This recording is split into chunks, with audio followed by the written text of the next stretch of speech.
obviously because of modernism and modern time, we have that tendency, and because also of the political reason, the way we look at Europe, try to create that identity. There's always been that question. I remember I asked my Yoruba teacher, is that such a concept as Pan-Yoruba?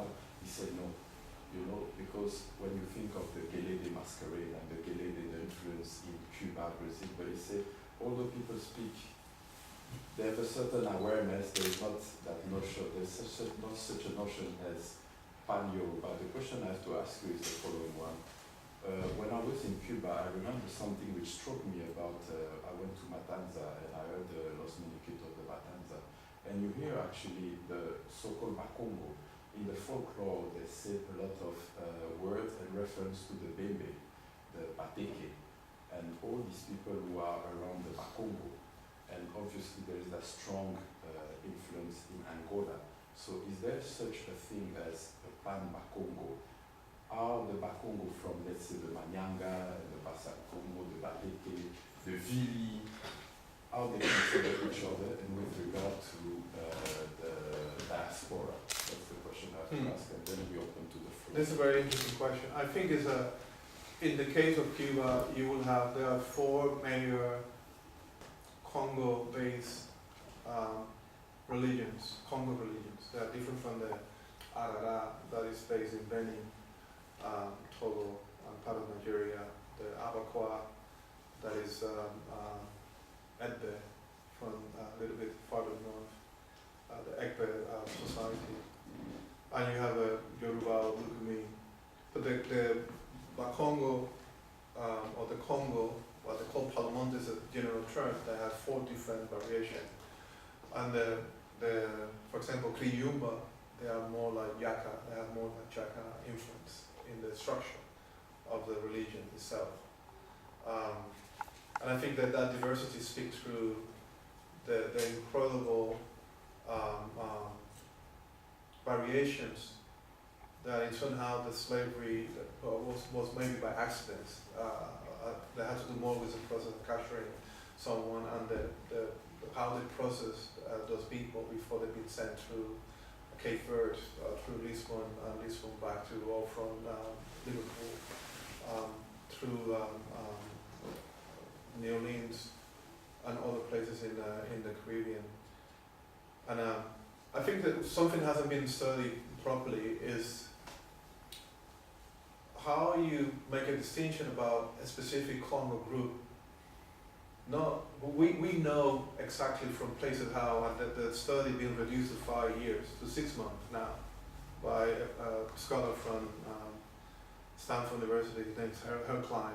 He studied the departure of Africans from African ports and the arrival and compared the data.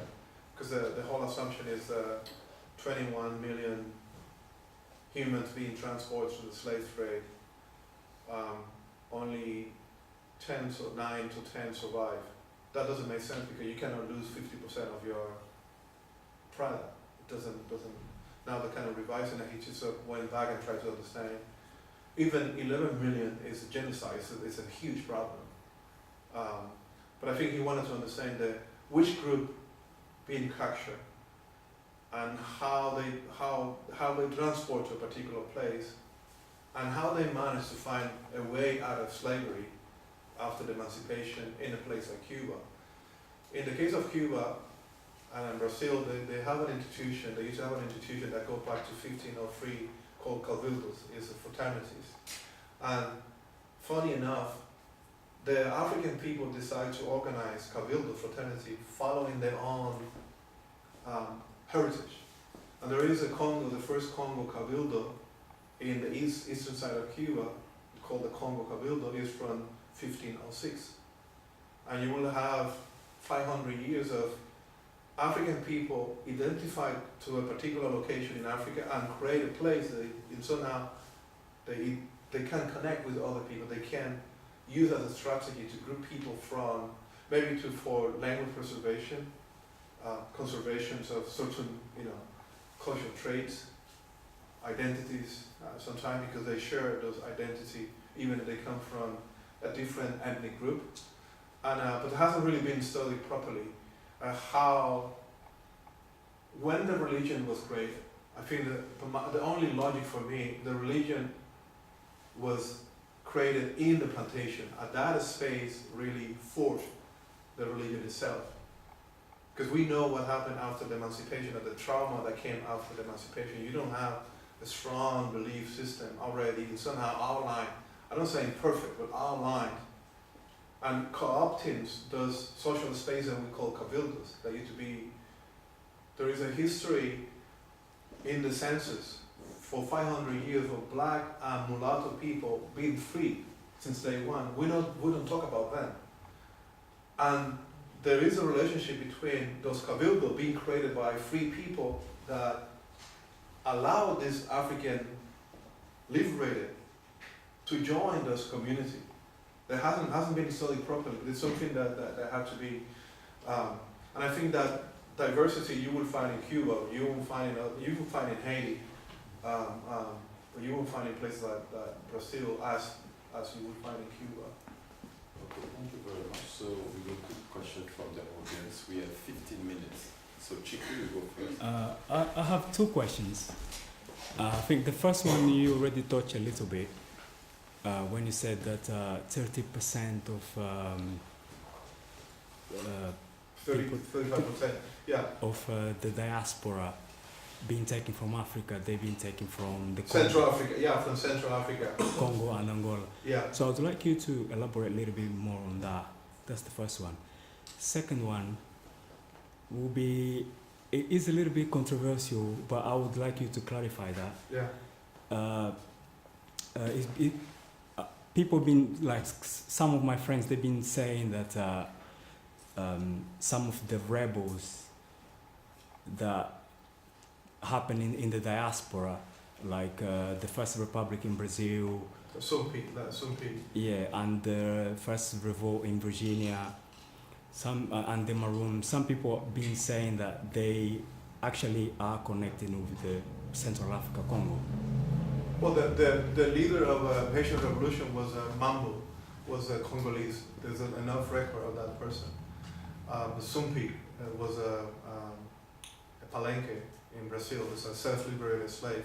They just might, run away and create their own state, their own currency, and they established economic exchange with the Dutch, with the French, with the Portuguese, with the English, as far as the 17th century. Also, Sumpi is a town 10 miles from Kongo. And that is, the Sumpi also is the last name. It's a high hill, what that means in Kongo. And there's enough record, and also he wrote about his own memory from Africa. There's a few examples of, but the risk of the recognizing this important leader of African liberation in the diaspora from the Congo, forces kind of arguments, kind of Congo-centrism, that I would be very careful to put forward. I think is the condition of slavery is so impossible to really justify as a human being. I don't even justify in history, but this is what happened. That condition forced humans to develop different kind of strategy. We have example of people from Central Africa that have been the forerunners of this kind of movement. But I think it's to generalize would be a little bit risky for me. I think I would focus more in the fact the African people self-liberated. That for me would be the things I would take from that. They thought about themselves that they can take that freedom for themselves. And that for me is the most important accomplishment. When you think about the 12 years of slavery, the movie, the actual book is a true story in that book, in the real book, is the story of the person who used to be free, enslaved, and he's traumatized by losing his freedom. That is somehow been kind of watered down by the filmmaker, who has a very kind of romantic view of losing it's a very horrible thing to happen. But there is another story in the book, it's about the Maroons. The person who is slave is always the information about those people, they're free themselves. It's coming to him, and it's not in the movie. And when you repeat that story to being oppressed, to being enslaved all the time, this is what you will remember. I don't like my daughter to, I would like to know that people being enslaved, millions of them, it's horrible, but I wanted to tell them the story of the people who self-liberated. They found freedom for themselves. And that for me would be a better way to understand that. And the first question about the 30-35%, as I said before, demographic study is a very tricky study within the discipline of history. It had to do with access to information particular time. In the case of the Portuguese and Spanish, there's a lot of record from the church. The Spaniards and the Portuguese managed a way to record the name of a slave, the name they used to have, that you can trace exactly a particular location.